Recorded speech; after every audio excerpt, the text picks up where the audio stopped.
Грудное вскармливание содействует укреплению здоровья как матери, так и ребенка. Расширение масштабов ГВ до практически всеобщего уровня позволит ежегодно спасать младенцев в возрасте до 6 месяцев и предотвратить 20 тысяч случаев смертей матерей от рака груди, минимизировать развитие диабета второго типа и болезней сердца. Научные исследования бы доказали, что при кормлении грудью развиваются вот эти вот клетки, продуцирующие молоко, и они вытесняют те клетки, в которых, то есть атипичные, в которых наступили мутации.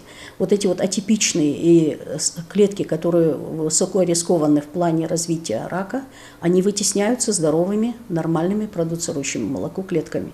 Этот продукт настолько питателен, что ребенок в первые полгода жизни не нуждается больше ни в чем, даже в воде. И только спустя 6 месяцев рекомендуется вводить первые прикормы и допаивать младенца водичкой. Научно доказано, что малыши, которых кормили заменяющей смесью, больше страдают различными заболеваниями, в том числе связанными с кишечником. В перинатальном центре Ингушетии ежегодно рождаются десятки малышей, и 90% женщин придерживаются грудного вскармливания.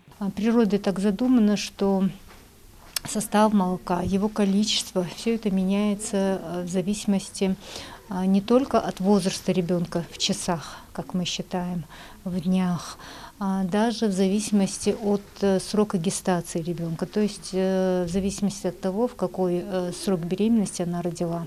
Молоко женщины, которая родила, например, в 30 недель, то есть, грубо говоря, как у нас, как женщины считают, 8-месячного ребенка, 7-месячного ребенка будут разительно отличаться от состава молока женщины, которая родила в 40 недель.